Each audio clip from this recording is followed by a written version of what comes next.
get them to be mad at you, so I just, here's how it goes. Well, I'll make you guys a deal on the assignments from me. Okay.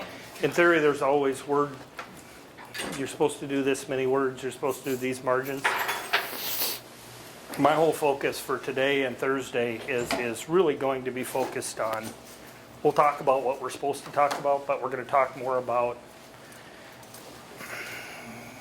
you guys finding a home and finding a job. And when you get a job and you have an assignment to do, there is no word count and there is no margin restrictions or anything like that. So for our assignments, it's whatever you're going to want to write. You're going to want to do a good job on it, but at the same time, we're not going to count words for mine. I've yet to, in my 25 years of working, have somebody say this one has to be 500 words. Now, what they do a lot of times say is this one has to be an hour and 15 minutes. So you got to figure out how to time a talk or a presentation. But from a word count, we're not going to go there for my assignment.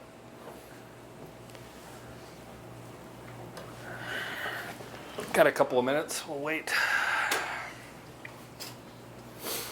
So this is the second week since Christmas break, right?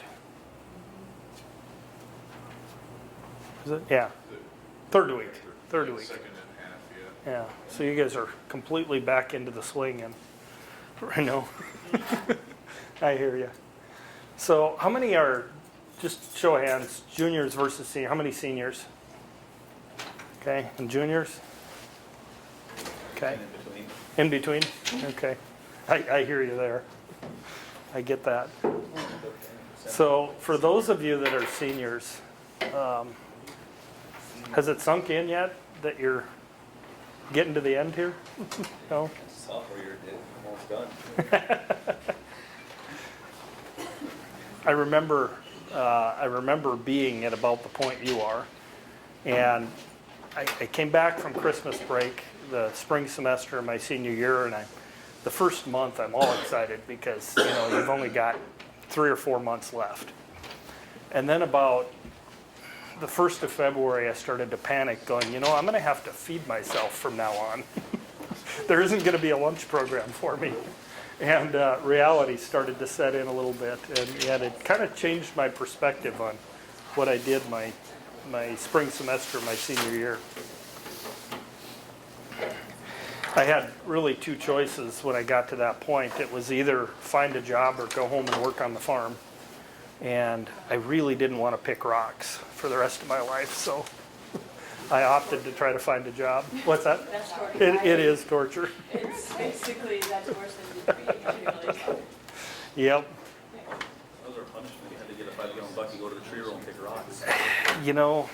Yeah. It was actually, but mine was actually putting it on the bucket, run the tractor, dump the pile, come back, and then.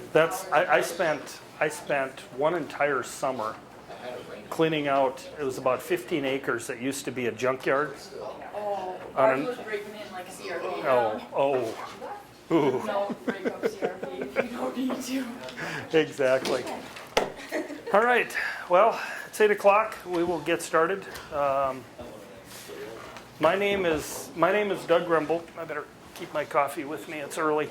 My name is DougRembolt. I am part of the instructor team for this class. What we're supposed to talk about for the next 2 days and what we are going to really talk about might be slightly different. We're going to talk about some of the concepts in chapter 2 of the book. I think that was your reading assignment, was chapter 2 of the book, and we're going to talk about some of those concepts, but we're probably going to focus a little bit more on what I would consider the next steps in your career, in your life. And we're going to try to dig in a little bit and try to identify some qualities of organizations that you might want to work for. And we're going to spend some time. I know last week Tracy had you do a little exercise on what makes you find joy, and how can you help others find that same joy. One of my philosophies from a work perspective is, you're going to enter a career and you're probably going to work for anywhere from 30 to 40 years in probably various jobs, but you're going to be in the workforce for 30 to 40 or 45 years. And life is way too short not to enjoy that time. And so we're going to spend some time talking about what it is you want to do when you leave here, and how to take your skills that you've acquired and match those up with an organization, and hopefully find a home for a career for you. So I've been with NISC for, well, I graduated from here in the end of April in 1990, and I actually started my job the beginning of April in 1990. I'm a graduate of the CIS program here. For those of you that are in the CIS program here, you probably have Levi Crine as one of your instructors. Levi Crine was in his first year at the University of UMary when I was here, and so I had the privilege and learned an awful lot from Levi. Some about computers, some about life. And he was a really interesting guy for me in that he has a passion for IT and for computers, but he really has a passion for life. And so we're going to talk about a couple of the little lessons that Levi had taught me while I was here. So I was when I came to school here, I knew I wanted to work in IT, but at the same time, at that point, there was starting to be a lot of people going into IT because of the Y2K issues with, a 4-digit year versus a 2-digit year. A lot of the legacy code that had been written to that point was all geared around a 2-digit year, and they didn't know what was going to happen when the year went to 00 in 2000. Everybody thought the world would end, actually. And so there was a lot of people going into IT, and there was a lot of hiring going on. And so I decided at that point that I probably needed a little something extra as I was looking for a job that would differentiate me. So I ended up doing an accounting degree too. I never for a second had any intentions of ever wanting to be an accountant. But in my mind, I wanted to be a developer. And a lot of what I was interested in developing was business applications. So in my mind, understanding accounting and what the software that I was going to be developing would do, I thought would be pretty good. Turns out I really didn't like accounting that much, but I finished it, and I haven't done a debit or a credit since. But it was a good background for me. So personally, I live in town, have lived here for all of my adult life, which started about 3 years ago for me. My adult life did. I have a wife and 2 daughters, 15, 17. My oldest daughter, actually, as of about 2 weeks ago, was accepted into the OT program at Mary. So she'll be starting here in the fall. I'm excited about that. How I got to NISC is kind of an interesting story because I had while I was in school here for 3 years, I had what I would consider my dream job as an IT person. I was working for a manufacturing company doing robotics programming. And it was about the coolest IT thing a guy could imagine. I'm programming $1.5 million robots to manufacture components, and it was really fun, and I so enjoyed it. I worked in an engineering area. Everybody that I was working with were engineers. I was the computer geek in the room, and just had a great time. But something happened to me, and it was actually I think it was over Christmas break, my senior year here. My intention was to stay with this organization. They had offered me a job, and it was a great job, and I was really excited about it. But I was working over the break, and part of the machines that I was programming were a part of a manufacturing process. And so I'm down on the shop floor watching these programs that I had written and what they do, and something went wrong in the assembly line, and a chain broke that was moving these pieces from one place to another. So I'm talking to the guy that was working on the floor, and I said, "So what's the process?" And he said, "Well, we submit a work order to maintenance, and we wait." And so he walked over and he pushed the button that stopped 150 people from working. Everything stopped, and we were going to wait for maintenance to come fix this chain. And I looked at him and I said, well, how long does that take? And he said, well, it'll be somewhere between an hour and a half and 2.5 hours before they can get over and get it fixed. And I'm looking at this chain, and it was literally just this little link on the chain that was opened up a little bit. Well, I'm a farm kid from Gackle, North Dakota, and when things like that happen, you fix them. So I grabbed a pair of pliers and I jumped up on a table and I crimped this link shut and pushed the button and started the assembly line, and life was good. And I went home that night and I came in the next morning and my boss said, well, we got to talk about something. He said, there's a problem in that the way this works in a union manufacturing environment is that by you crimping that link shut, you actually took work away from the maintenance union, which is a bad thing. So there's a grievance filed against you. And I'm thinking to myself, well, this can't be good. And so through the process, my boss took care of the grievance. In fact, he took the grievance and tore it into little pieces and threw it at the guy that had filed it. But I came to a realization that day, and that's what actually led me to the job that I have now. I realized that day that I could not work in an environment where I would see something that I could fix and that I wasn't able to do it. And literally that was a game changer for me in how I thought about my career. Because as an employee, I want to be able to see a problem, and if I have a potential solution, I want to try something. I might not be able to fix it, but I sure want to try. And I know that day that I needed to be in an environment where I had the ability to see a problem and fix it, if that was an option. And so that was kind of a turning point in my life. And that's one of the things that I want to spend some time on through the course of the next 2 days, is really understanding for each of you what that one really important thing is to you when you're going to be looking for a career, when you're going to be looking for a job, and then how to match that up with an organization. How to find an organization that shares those same values that you do. Because I think that's really important. Philosophically, life is way too short not to enjoy what you do and to have a little fun doing it. The next 40 years of your life, you don't want to dread getting up in the morning and going to work. And there's a lot of ways that you can find a good, fulfilling career. There's a lot of companies that will help you do that. If you're that entrepreneurial person, there's some ways you can do that yourself through your own business. But bottom line, I think it is so important, and of all the people that I know that have worked their entire career, those that have the best and most engaging and happy retirements are those that had an engaging career. If you just kind of go through the motions your entire career, then your retirement and the last part of your life tends to be the same as the first part of your life, and that's not really where I think anybody wants to be.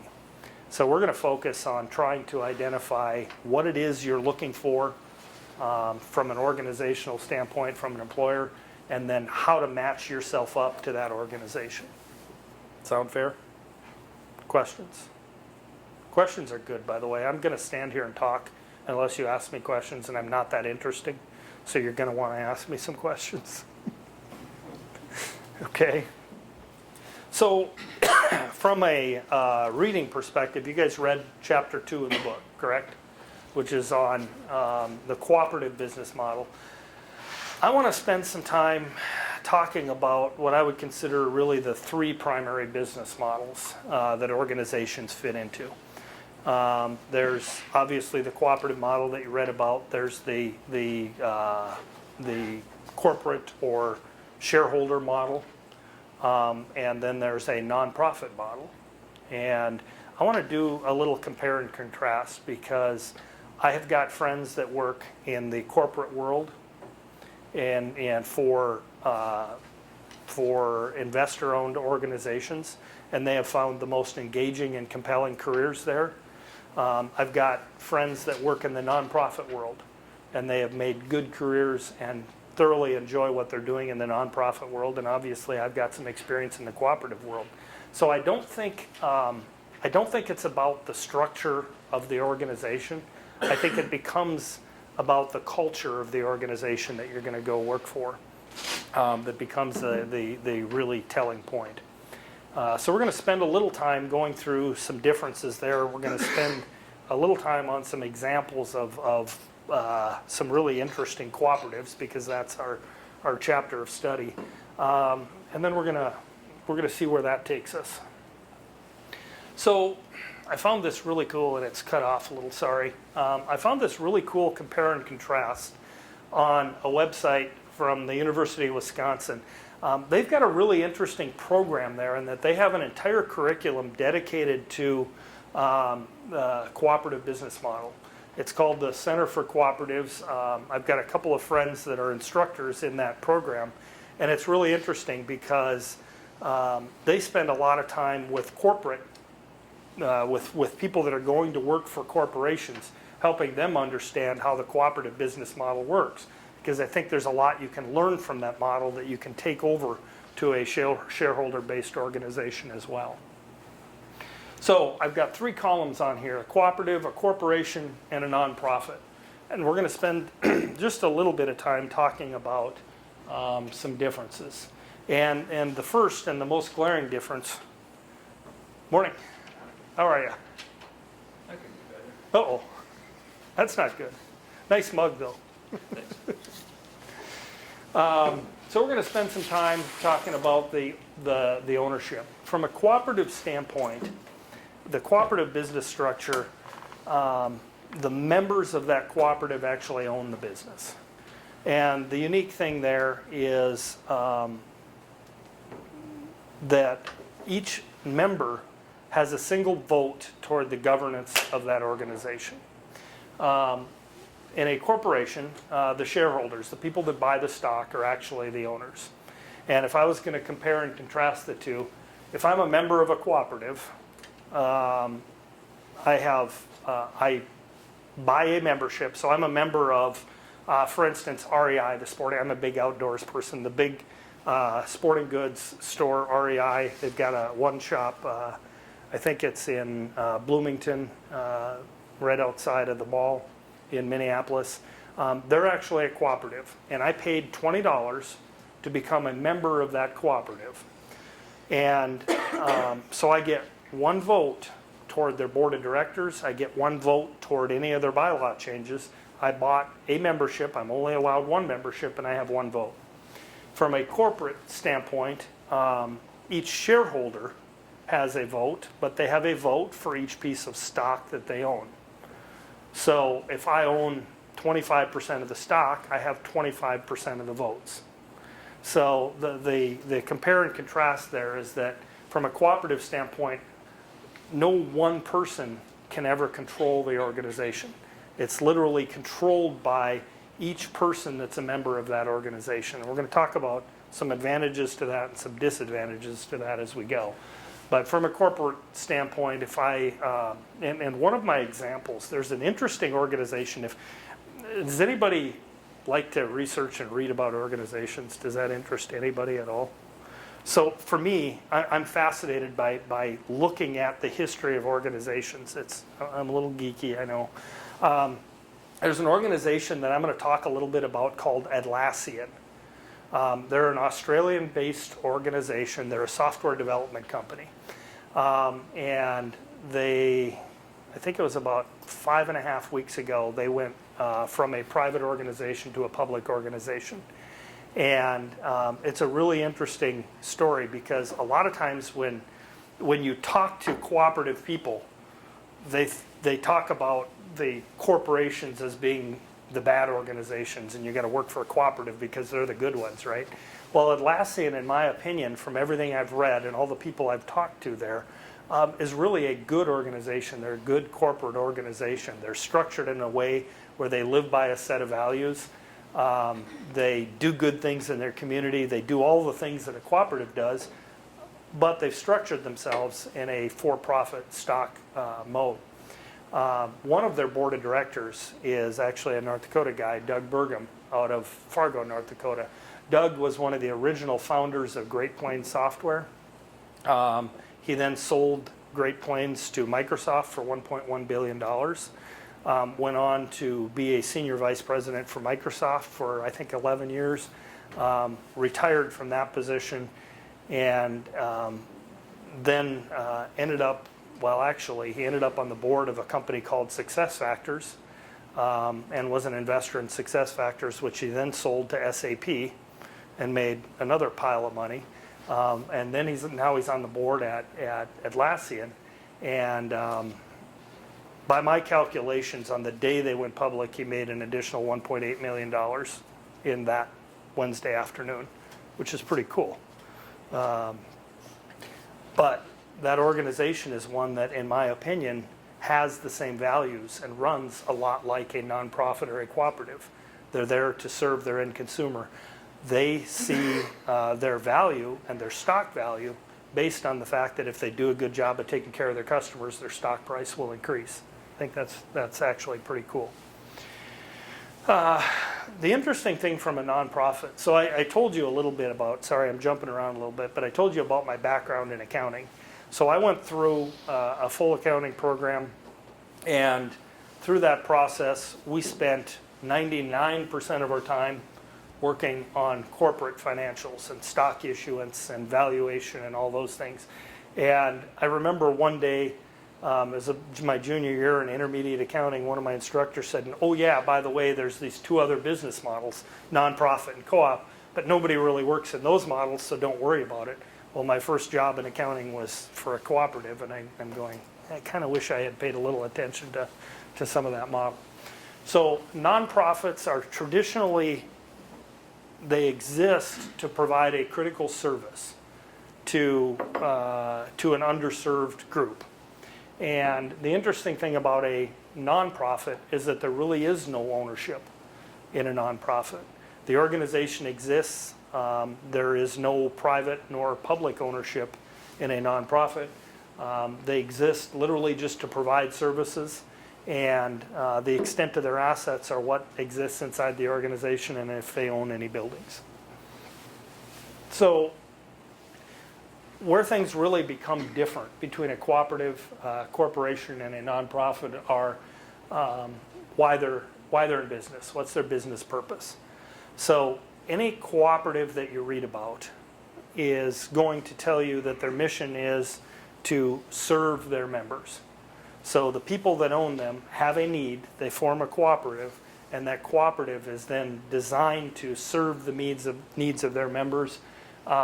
And at the end of the day, if there's any return on what they're doing from a financial perspective, it gets returned to those members or to any outside investors.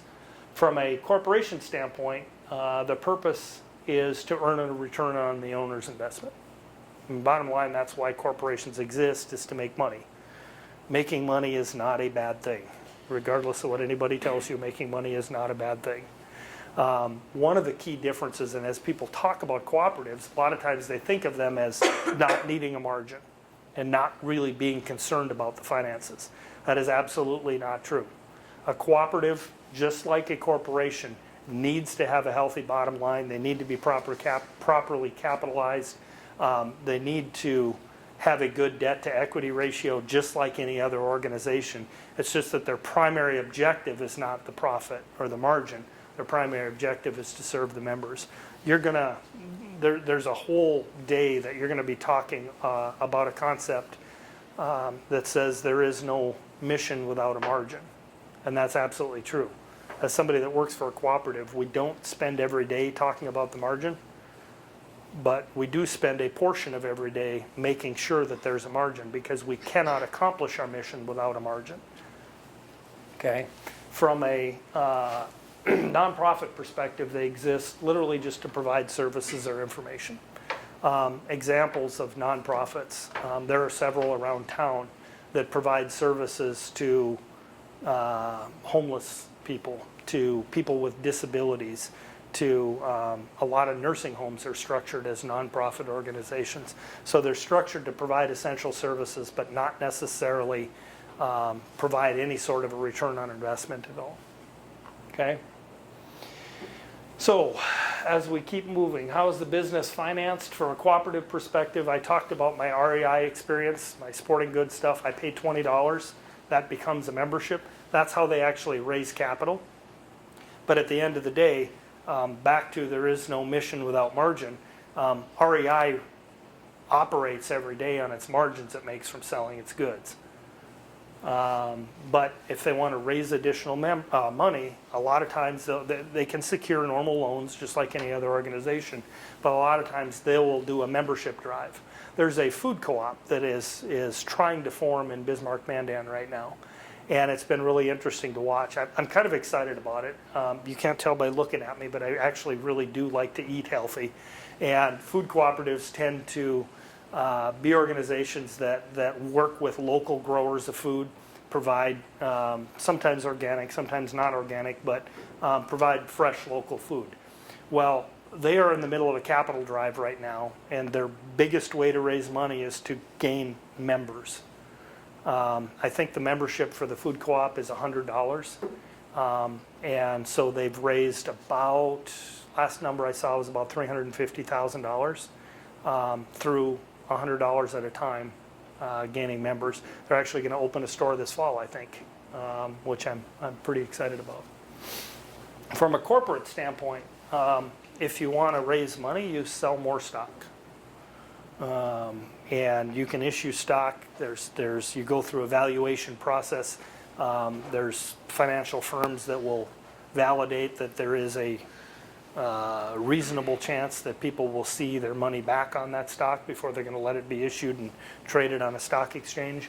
But if you want to raise money, you simply sell more stock. From a nonprofit standpoint, and this is where it gets to be really different. From a nonprofit standpoint, usually they raise all their money through grants, federal, state, local grants, or through donations. So from a communications and a PR perspective, one of the most critical jobs at a nonprofit is the person that's responsible for writing those grants and soliciting donations. Think of that person at a nonprofit like a salesperson at a corporation. That's the person that's selling the value that organization brings to the community. Okay. Who receives the profit? This is kind of an interesting one. As a cooperative, everything that I buy from REI, at the end of the year, I get a rebate check back in the form of 10% of whatever I spent there. So that's what they do with their money at the end of the year. It's actually kind of cool because when you look at it and you're thinking about buying something from REI, it's a 10% discount. Now you got to wait I buy things in December, so I don't have to wait that long. But basically at the end of the year, you're going to get your 10% back. The corporations, the shareholders are sometimes provided a dividend. Some organizations produce dividends, others do not. But usually the return on investment is because the stock has gone up in value. So from a shareholder perspective, and if you're an investor in a corporation, you'll never make any money truly unless you sell that stock at some point. From a nonprofit perspective, there really aren't any. I mean, that's the definition of a nonprofit, right? So there aren't any profits. If they do operate at any sort of a margin, it just gets absorbed as retained earnings into the organization, most likely to be spent next year. Taxes is an interesting one. A lot of times people think of a cooperative as a business structure that's organized to get out of paying taxes. Well, it doesn't really work that way because in a cooperative, there really is no corporate ownership. I own a portion of, sorry, Scott, I just hit that microphone. I own a portion of that organization. So in theory, that $10 I got back at the end of the year, if I spend $100, could potentially be taxable. So those are called capital credits if you're a cooperative, and those capital credits that are returned to the members are taxable if it's a taxable entity. In a corporation, you pay capital gains tax. If you were declared or issued a dividend, you pay tax on that. Okay? And nonprofits are truly tax exempt. There is no tax implications for a nonprofit. This is an interesting one. I never thought I would have any use for lawyers. I've always thought that profession to be one where they're chasing ambulances around trying to make money on people that have accidents.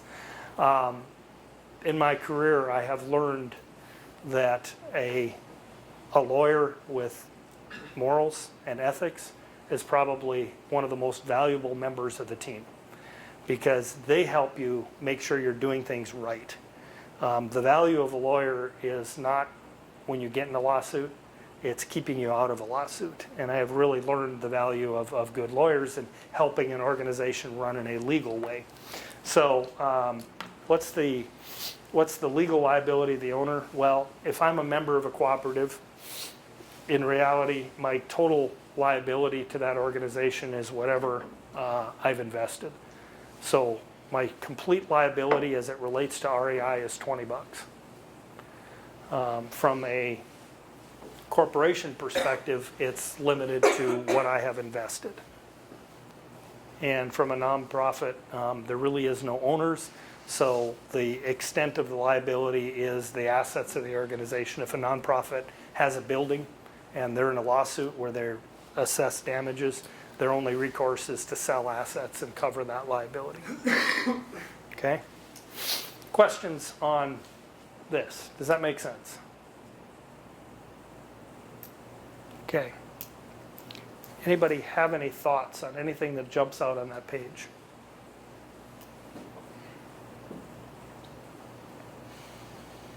Okay. So we're going to spend a little bit of time. Oh, this I thought was interesting. You can't read this, but these are two sets of rules for two organizations. One is a corporation, one is a cooperative. And a lot of times, remember when I said that people think of corporations as the big bad guy that's only out for profit. That's not true of all corporations. And people think of cooperatives as the good guys just doing noble things. That's not true of all cooperatives either. This is the rules, the value statement for NISC, and it talks about integrity and relationships and innovation and all the things that a good organization would be talking about. These are the rules, and this is from their website. These are the rules from Atlassian. That's the rules they hand to all of their employees when they begin working at Atlassian. When you look at these, they might say them a little bit differently than we do, but these match up almost one-to-one with the values of our cooperative. And I think that's actually pretty interesting. Atlassian as an organization gives all of their employees 5 days each year to volunteer in the community in addition to their vacation. You've got to show, you got to bring back a slip that says where you volunteered. You can't just go hang out at the beach. They donate 1% of all retained earnings to local charities. Their big charity is teaching kids in underdeveloped countries to read, which I think is pretty cool. They have a culture that, and this is my favorite. I don't know if you can read that back there. Basically, don't screw the customer. You really can't say it any more simply than that, right? So I think it's a pretty solid set of values that you'd want to look for when you're looking to find an employer. Sometimes that's a cooperative, sometimes that's a nonprofit, sometimes you can find a corporation that shares your same values. Any thoughts? They actually have t-shirts, by the way, that say, "Don't screw the customer." You can buy them online too. So part of our focus for the course is to talk about that cooperative structure a little bit. There are 4 types of cooperatives. The first is a consumer cooperative. And I talked about REI being one cooperative that I'm a member of. So a consumer cooperative is really geared around providing goods or services, and the people that are members of that cooperative buy into that cooperative to receive those goods or services. So there's some interesting ones. There's a lot of cooperative bookstores on campuses, especially when you get out east. A lot of the Ivy League schools have cooperative bookstores where they're buying and selling used books and things like that. There are a lot of food co-ops around the country. There's obviously REI that I talked about. One of my favorite is Nationwide, just because I'm a Peyton Manning fan and I kind of like the commercials. But a lot of people don't know that Nationwide is actually a cooperative. If you look at, now their most recent commercials are all focused on Peyton Manning singing, but some of their earlier commercials actually talked about member benefits and the benefits of becoming a member of the Nationwide cooperative. And they're wildly successful. Last I saw, they were one of the top 5 insurance companies in the country, and their organizational structure is run as a cooperative. If you think about, anybody ever had an accident where you've had to deal with an insurance company? They're not usually the easiest people in the world to deal with, and ultimately they are trying to protect themselves. They're trying not to pay anything that they don't have to. The culture of Nationwide is very different. Their whole culture is based on you as a member have bought insurance from them, and they're going to make sure that their member is taken care of. Now they're going to do that in a very judicious way. They're going to sue the other company if they need to, just like any other insurance company would. They're going to act like a corporation, but at the end of the day, their motive is to take care of their members, and the way they approach customer service, or a cooperative would call that member service, is very different from the other insurance companies, and it's actually pretty cool. Credit unions are probably the most common form of a cooperative that there is. Anybody a member of a credit union? Me too. It's interesting. We moved about 3 years ago, and I had to go through a process of getting a home loan. And I shopped at 3 or 4 banks, and then I stopped at a credit union. And the customer service experience was just vastly different between the banks I went to and the credit union. Because ultimately at the credit union, their mission was to serve the customer. So it was a very interesting and rewarding experience for me. Second type of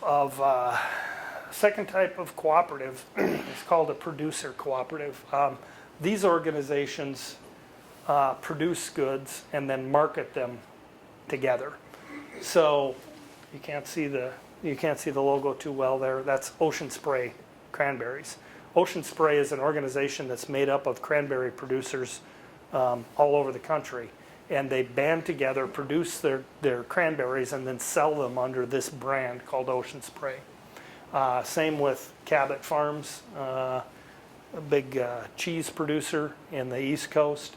Land O'Lakes Dairy Products, I think they're based in Minnesota. Farmers Union, for those of you that grew up in rural areas, Farmers Unions are a form of a cooperative. Sunkist and Florida's Natural Orange Juice are also examples of cooperatives. Again, they're just producers of goods that band together to jointly market their products. These are interesting. These are examples of purchasing cooperatives. So True Value stores, the owner of a True Value store becomes a member of True Value, and they pool together and purchase all their hardware goods collectively through a cooperative. Same with Ace Hardware. You've seen, if you've been to any of the hardware stores, you've seen the brand called Do It Best. That is also a purchasing cooperative that, and they don't just purchase, a lot of times they will commission the manufacturer of products as well, but they do that collectively on behalf of their retailers. Best Western Hotels. As I was researching this, that's actually interesting because there are some very specific rules if you're going to run as a cooperative. They monitor the ownership, they monitor the tax liability, and all of the rules associated with that corporate structure. Best Western has actually gotten themselves into trouble because at one point they weren't acting like a cooperative. And so there was a lot of litigation going on. In fact, the kind of pinnacle court case was a North Dakota Supreme Court case, deeming that Best Western was not operating from a corporate perspective like a cooperative. So in recent years, they've actually kind of backed away from that cooperative moniker, but they were formed as a cooperative for small hotels across the country that couldn't market, Doug's Hotel when I'm driving down interstate. So they formed a cooperative to brand their hotels as Best Western. So wherever you're driving, you kind of recognize that name and you're more apt to stop in. Carpet One is an interesting one as well. There's a True Value, Ace Hardware. You see Do It Best products all around town. Obviously, there's Best Westerns. But there's an organization in town that is a carpet and tile and wood supplier in the area. They're actually a cooperative as well. Now, the store in town is not a cooperative. It's a family-owned business. But they buy into and become a member of a national organization called Carpet One that collectively purchases the goods that they're going to sell. Okay. My favorite, worker cooperatives. Worker cooperatives are actually organizations that are owned by the workers. And it's a little bit different from an employee stock-owned company in that each worker has one vote, no matter how many, you can't buy more shares of stock. There's very few worker co-ops in the US. There's a lot of them in Europe. But there's a couple of them, Union Cab in Madison, Wisconsin, but my favorite, and this is a really cool place. We have a member, Pedernales Electric down in Texas, that is about 30 miles away from Black Star Pub and Brewery. And it's I like breweries, but it is a really cool place because the people that are serving you are the owners of that organization. They collectively vote on who they want their management to be.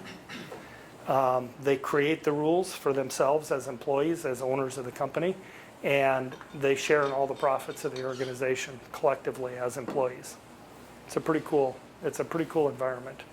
And if you're reading about cooperatives, there's all kinds of articles on the internet about Black Star being kind of a forerunner in the United States and an employee-owned cooperative. They have really good beer too. Questions on these? Any surprises when you looked at that list? Any organizations that you hadn't really thought of as a cooperative? I think that becomes important because as a purchaser, as a consumer of goods, you probably really don't care if it's a cooperative or not. Are you getting a quality product? Are you getting it at a good price? Ultimately, that's what matters. These organizations have just structured themselves and they find it easiest to do business collectively together in that corporate or in that cooperative model. But at the end of the day, Sunkist competes against every other orange grower that there is, whether they be corporate or not. And so back to my statement earlier about there can't be a mission without a margin. Sunkist needs to have a margin just like everyone else they're competing against. They're just structured a little bit differently from a corporate perspective. Okay, so we're going to back up a little bit. I'm going to go back to this slide for a minute. We're going to do a little bit of group brainstorming, and I'm just going to, can I slide this screen up, Kevin, right on the board? Yep. Okay, I won't break it, I promise. Pull down and go up. Okay. These are a couple of value statements from organizations. And as you're thinking about your career and where you want to work, last week Tracy had you do a little exercise on what brings you joy. We're going to do a little bit different exercise, and I'm just going to take some notes on the board. But we're going to kind of go around the room and we're going to talk about what qualities of an organization you would be looking for when you're looking to make a career at an organization. And these are some examples of qualities of organizations. Don't use these. Think about yourself. Think about what qualities inside of you you're looking to match up with an organization. Okay? Look at me go run this technology.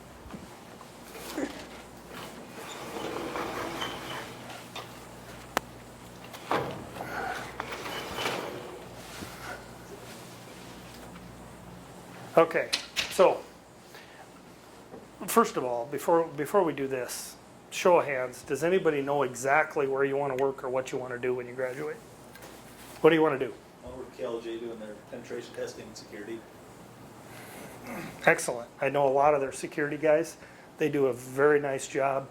KLJ is a privately held organization, and their leadership gets it. Niles is an amazing man. He has built an amazing business, and it's an organization that I think lives its values, and I think you can easily identify what those values are and match those up to yourself and find a good home there.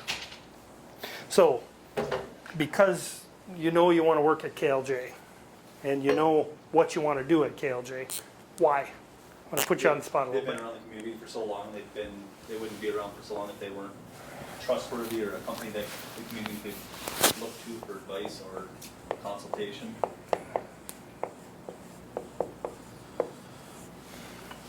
Trustworthy. Excellent. Who else raised your hand and said you know where you want to work? Now that you know I'm putting you on the spot, nobody's going to raise your hand anymore, right? Somebody else did. You did, didn't you? Yeah, for the most part. Okay. I think for me, just respect. So the organization has to be respected. What makes an organization respected? What sort of actions make an organization respected? Just acting ethical.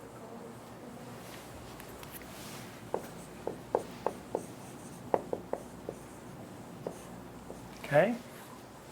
What other types of things make an organization respected? Products, Pardon? quality products or services. Excellent.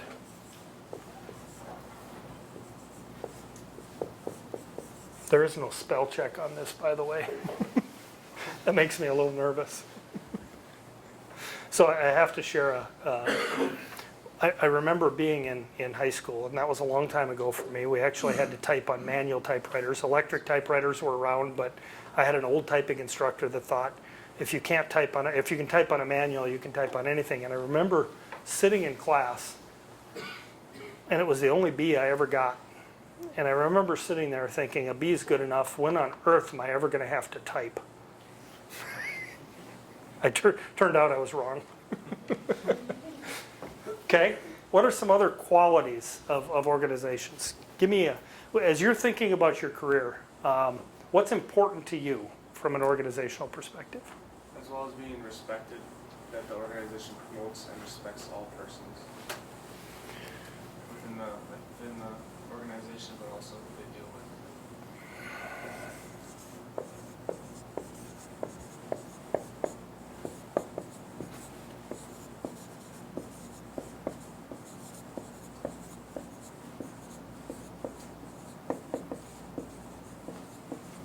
Good? I just would prefer to make a customer happy with their service, basically. Kind of like the no bull crap a statement that you had up there. Since I'm going to be in computer field, I want to make sure that when I help a person with a computer problem, that it's fixed and it's not just something lingering around and end up happening again. I'm going to paraphrase that a little bit.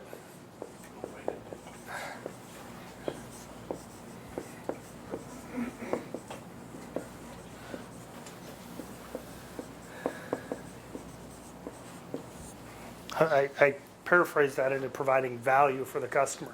As an IT guy, I work with a lot of people fixing their problems. And at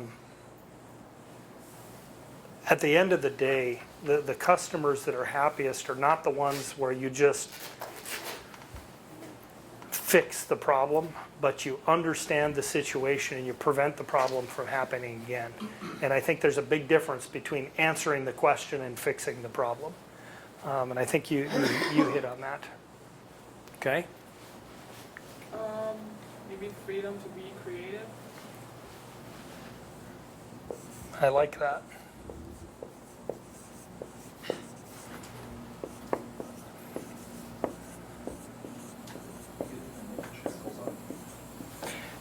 My example of not being able to jump on the table and close up the chain link was exactly that. I knew at that point that I wouldn't be able to help as much as I could in that environment because they weren't going to allow me to be creative. And it wasn't, in my situation, that really had nothing to do with the organization that I was working for. It had to do with the culture within that organization. Accountability. I like that.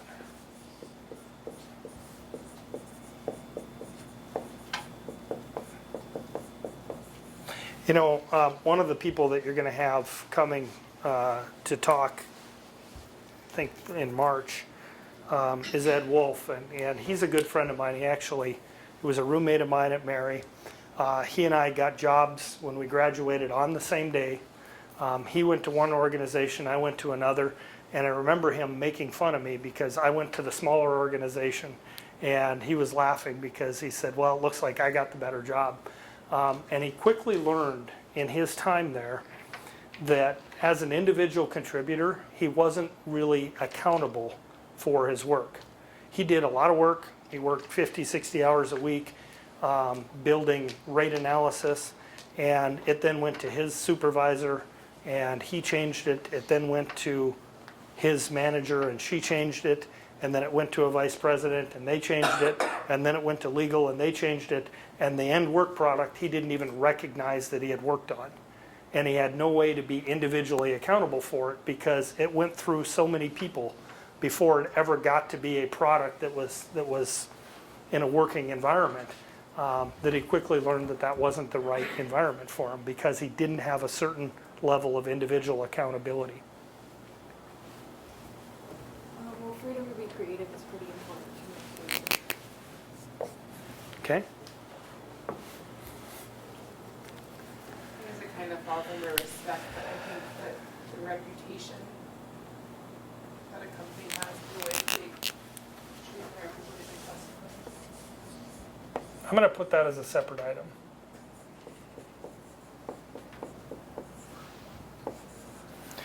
And the reason I'm going to put it as a separate item is there's a communications component to the reputation of an organization. An organization can do the right thing all the time, and they can be very respectful and ethical, and at the same time they might not have a good reputation. And I think it's important that you couple the two. So I told you I learned the value of an attorney, and I never thought I would. The other thing I have learned the value of is effective communication. And I think communicating how things are operating becomes as important for your reputation as the work that you're doing over here. So I think it's almost a separate component. I think for me it's honesty, which I guess goes under ethical implications. But what a company says they'll do is what they actually do. How they say they're going to treat you is how they actually treat you. And again, I'm going to make that a separate one because you can be very ethical, but at the end of the day, that doesn't mean you're necessarily honest. And to your point, when you're trying to work in a technical environment, things are going to go wrong. Especially in a creative environment, if you're a developer, or from a security perspective, the security world is as much art as it is science. And things are going to go wrong in that environment.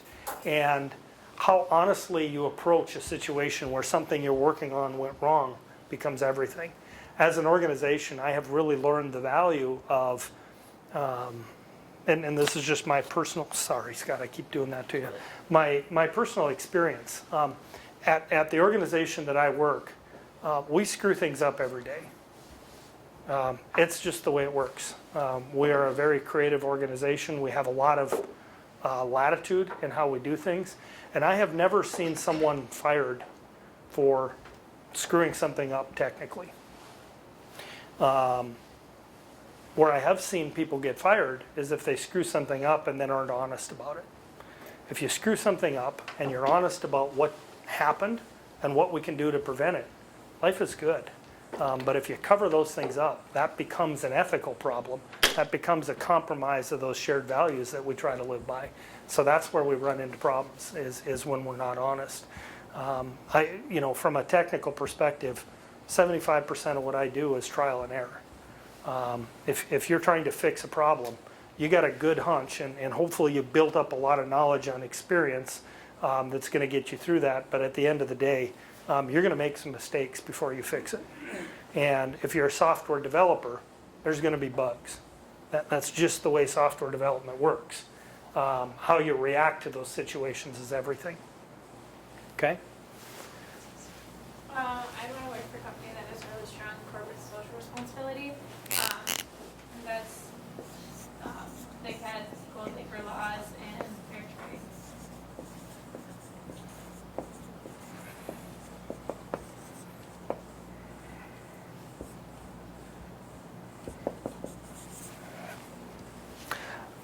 That becomes really interesting and important, because if you feel strongly that way and the organization you're working for doesn't, it becomes a constant conflict. When you get up in the morning, you don't know if you're going to be put in a situation where you've got to compromise who you are as a person.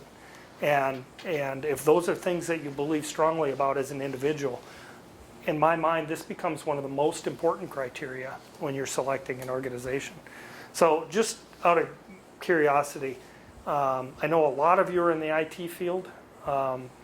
Everybody in the IT field in here, or do we have, what are you guys in? Marketing. Marketing? Okay. Marketing? Okay.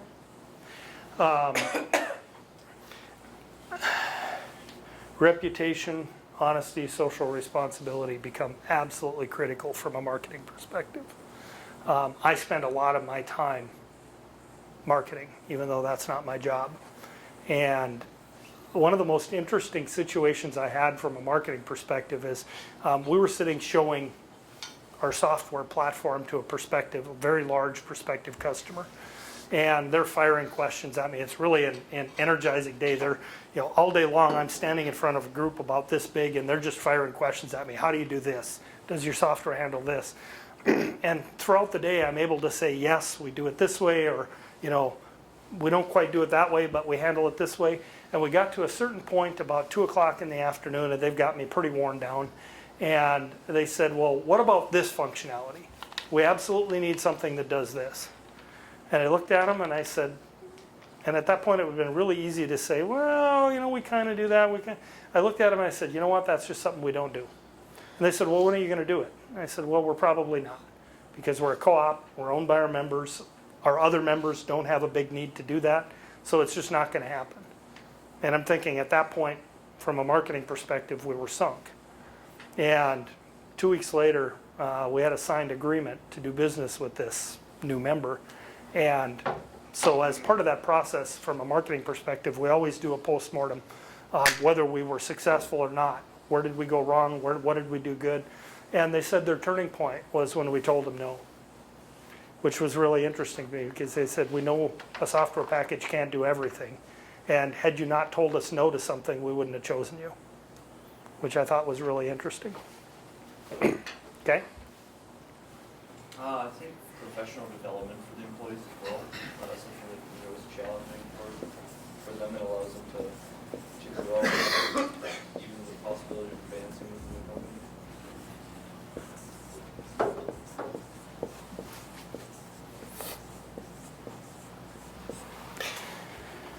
Had an interesting situation at work a couple of weeks ago with a longtime employee that the job that they were doing, there just wasn't a lot of need for that job anymore. The industry's changed, that function has kind of went away. So we're talking to that person and we said, as part of our culture, we don't just lay people off. That's just not how we're built. So we sat down with this person and we said, what you're doing, we don't have a need for. So what other areas are you interested in? Where can we move you? What have you learned in your time with us? And the person looked at us and says, well, the day I graduated from college was the day I stopped learning stuff, so I've got nothing. And that really made me pause, because as an employee, I think that that continual development is probably one of the most critical things. If you're in marketing, if I had gone to school for marketing, there would not have been a word mentioned about social media. So if I had gone to school, and I did go to school to be a developer, Java really didn't exist in a commercial format when I was going to school. I programmed in COBOL and Pascal. Had I not continued to develop my skills, I would have been irrelevant within about 5 years. And I think that becomes a really critical thing. And I think as you're looking for organizations, it becomes really important to look to an organization that has a commitment to allowing its employees to continually develop. I'd have to say, I agree with the respect for employees and customers. Okay? Especially see that where I currently work. Where do you work now? I work for the Office of Information Technology here Cool. on campus.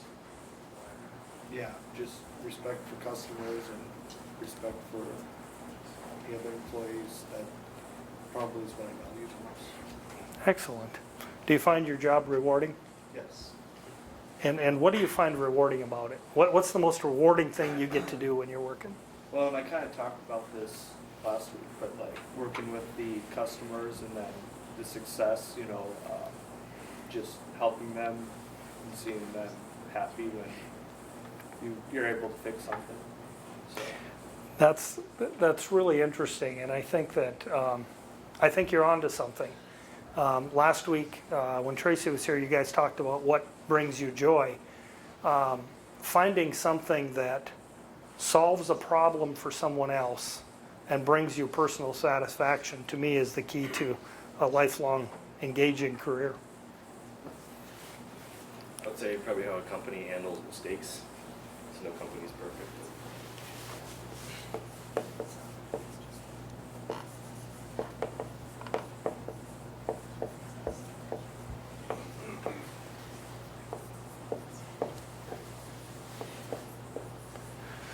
So does anybody have an example of a company handling a mistake in a bad way?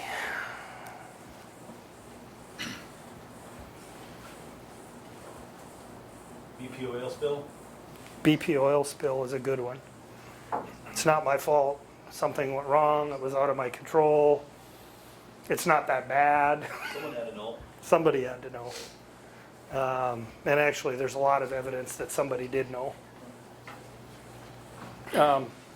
My most recent example, I am not a football fan, but my wife and my youngest daughter are fanatical football fans. And so by default, I get to watch football. And my wife and daughter like opposite, different teams. They both feel like throwing things at the TV is going to help their team. So most of the time I just stand back and watch this. But last week, Sunday night, I watched the Pittsburgh and Cincinnati game. And the egregious fouls that occurred in the end of that game, I think were inexcusable. But what I think is more inexcusable is the way the Bengals have handled that since. In my opinion, there's no reason that the league had to assess penalties for a 3-game suspension. That should have been handled by that corporation. Football is big business. And I think that the way those teams responded is absolutely inexcusable. The coach should have taken care of that before the NFL had to take care of it. I think that's a good example recently of an organization that does not handle. You know, these guys are in the heat of the game. They're going to make mistakes like that. Those things are going to happen. But how an organization handles those mistakes, I think, is everything. Okay? Yep. Some sort of fun-loving environment where you're just not sitting in a cubicle 8 hours a day by yourself.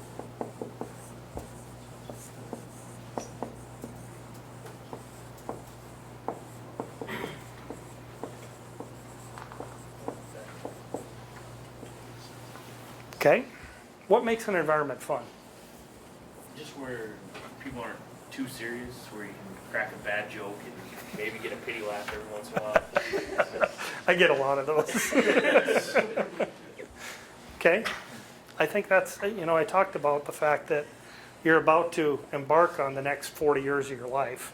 And if you don't enjoy it, if you can't have some fun while you're doing it, you're going to have a long 40 years. I think that's absolutely important. Respect for the family.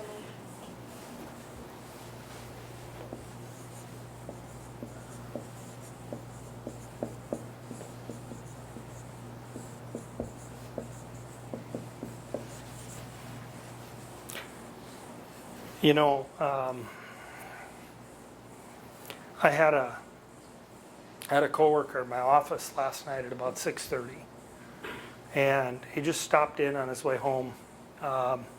His son is in the middle of a serious medical condition, and so he's been at Rochester for the last 3 weeks. And so he just stopped in to give me an update on how his son's doing. And he stopped for a minute and he said, I've always taken something for granted. He said, we talk as an organization a lot about how family comes first and we got to be able to take care of family. He said, well, I ended up down in Rochester in an emergency situation, and I texted my boss and said, I'm going to be here for a week. My boss sent a text back and said, great, see you in a week, take care of your family. At the end of the week, he said, I texted him again and said, looks like it's another week. He said, great. He said, during this process, I actually have a friend that his father-in-law passed away, works for an organization, I think somewhere out west. Yeah, his father-in-law passed away, and he asked his supervisor to take a day off to go to the funeral, and his supervisor said, if you leave, your job won't be here when you get back. And he said, I've always taken for granted the fact that people talk about family being important, but until I had a situation where it really struck home to me, he said, I always thought of that as just happy talk. I never really realized the importance of your coworkers having your back and picking up, obviously this guy that was gone for 3.5 weeks with his son, somebody had to do his job. And his coworkers that were sitting around him just took care of things. And when he came back, he had some work to do, but he had a job and he had a desk, and his coworkers were happy to see him. And he said, I never really understood when people talked about how important that is until I'm sitting in a hospital room in Rochester with my son. And he said, I think I get it now. So, thank you. Andrew. I'd say equality. A part-time employee can bring just as much value as a manager can. We're going to talk a lot about that in the section we're on servant leadership. And you hit on a topic that's really important to me. Often, people at the beginnings of their career have aspirations for leadership, and they're waiting for an opportunity to get into a leadership position. And fundamentally, I disagree with that philosophy. In my opinion, leadership happens at whatever desk you're in whatever role you're in. And you end up getting promoted to positions of more responsibility. But responsibility and leadership are really two different things. And I think the ability for an individual employee to make a difference at any level becomes really important.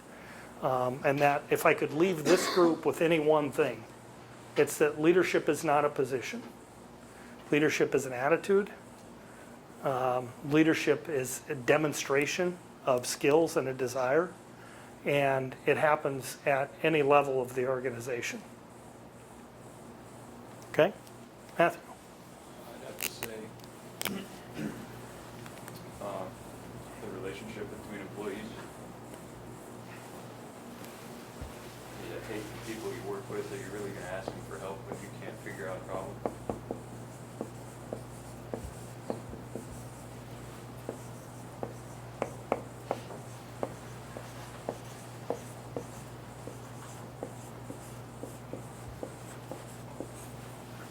The relationship between coworkers. So,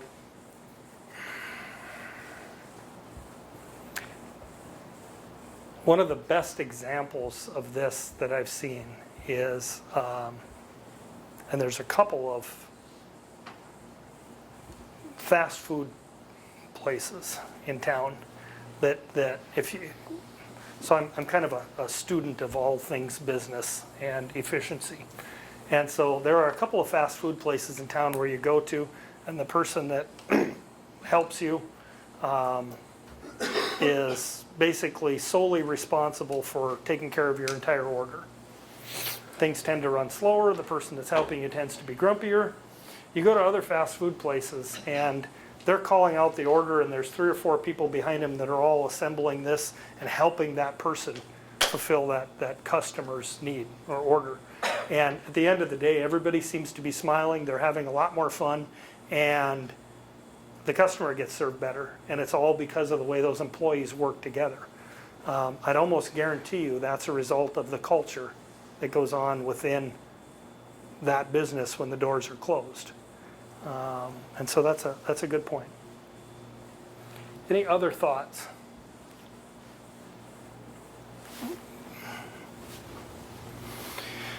Okay, so what we're going to do, so we've got a little bit of homework, but not a lot. So I'll tell you, we're going to do this in 2 pieces, but I'll tell you about both pieces so you can do it all if you want now, or you can do it in 2 pieces. What I'd like to do for Thursday, and on Thursday we're going to talk about, there's 7 principles that co-ops work under. They're called the Rochdale Principles. They're principles that those organizations are formed around that help a co-op do these things. Corporations have very similar mechanisms for doing it, but we're gonna study those. The exercise that I'd like you to go through between now and Thursday is to spend a little time researching and finding an organization, whatever organization that is.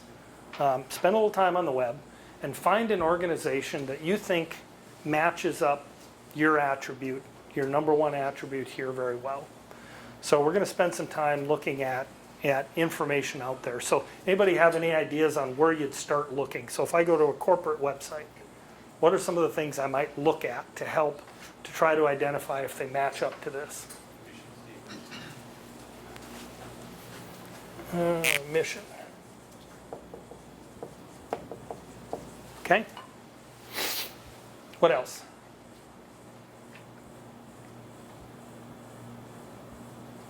Reviews, Pardon?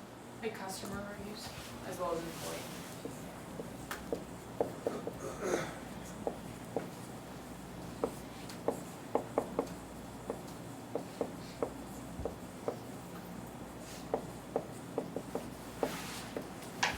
Okay. So where would you look for customer reviews?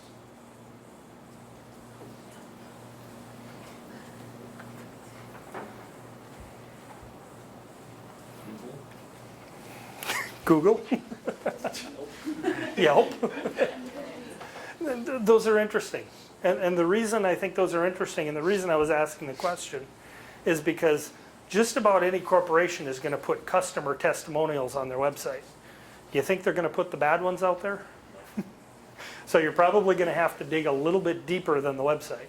If you're looking for employee reviews for organizations, does anybody have any ideas? There's a website. Scott, do you have some ideas? Go on a forum. Good. Go on a forum. Find a forum where there's a discussion going on. One of the most interesting forums for employee reviews is a website called glassdoor.com. It's current and former employees of organizations telling you honestly what they like and don't like about that organization. You gotta keep in mind some of those opinions are slightly skewed. Some of those people maybe still wanted to be working there but were asked not to work there anymore. So they might be tainted a little that way.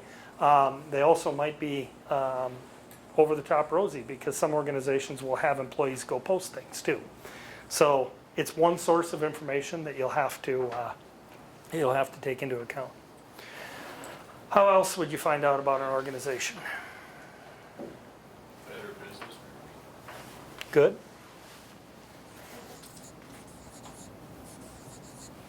That's actually really interesting. I buy a lot of stuff on the web, but before I do business with an organization, I look at their ratings from that perspective. I buy a lot of stuff from Amazon. I look at their Amazon ratings, those types of things.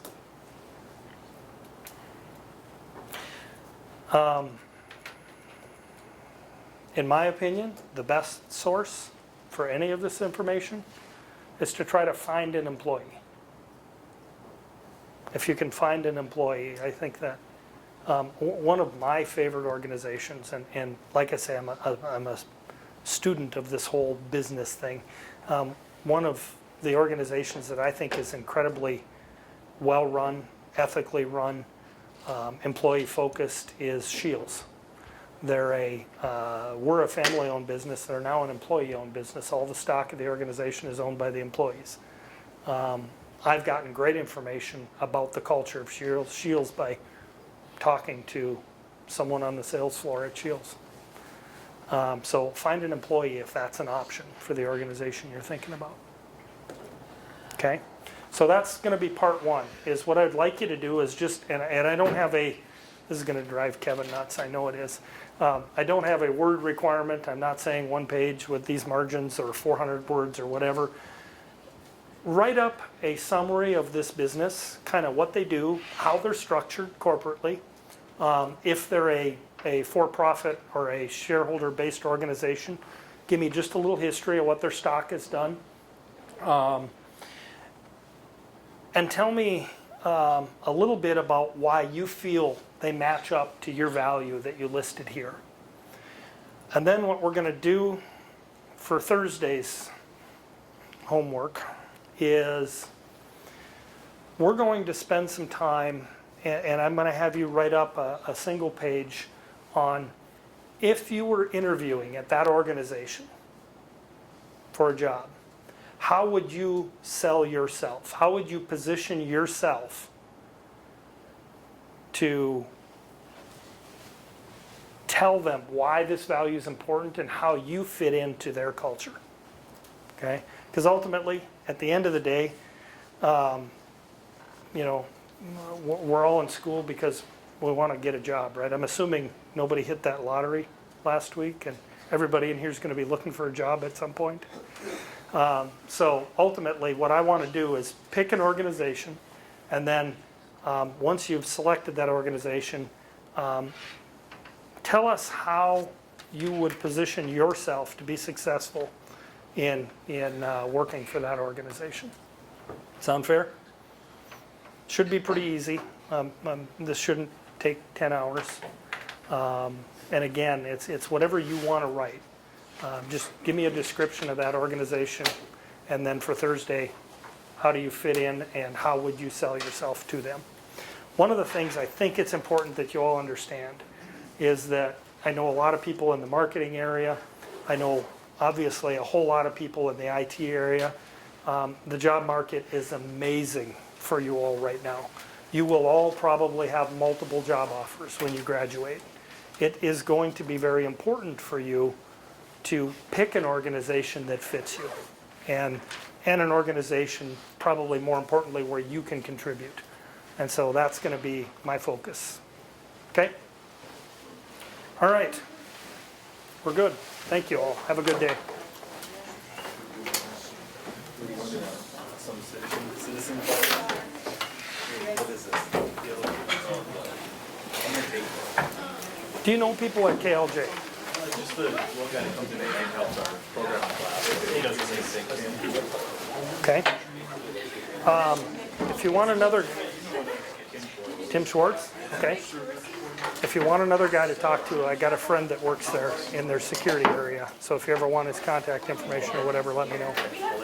Okay. Thank you. You're welcome. What happened today is that it could be better.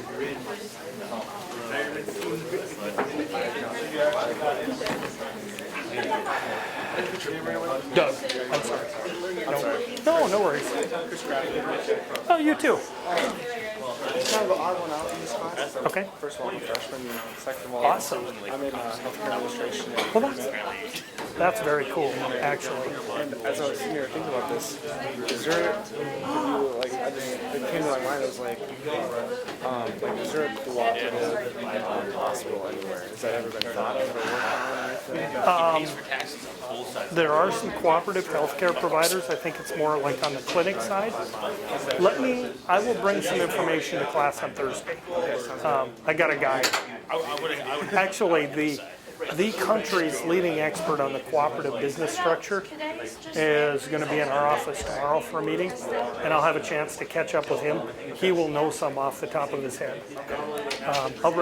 That's really cool that first of all, you're a freshman in this class, but second of all, so you're doing healthcare administration and pre-med?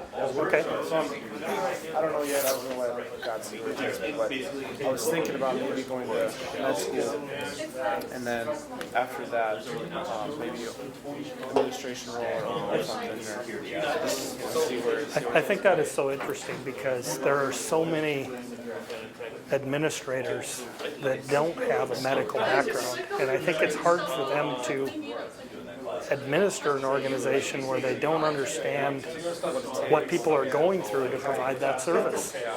I think that's really an interesting route. So I started as a dietary aide like a couple years ago. Now I'm a CNA, and so I was thinking I could work my way up to be a doctor, and then have all that background, and just know what works for people. So That's awesome. that's kind of my dream right now. So That's very cool. Well, you should have endless possibilities there.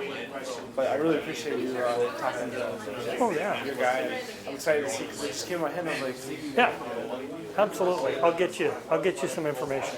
sounds good. Thank you. Hey, good to meet you. Thanks for being here. Excuse me. I'm sorry, I guess. Hands-on is way different than answering a test. Question. Yes, sir. Have you ever heard of test outcome? Yes. Do you actually see it respectful? Yeah. I just thought it was so new that.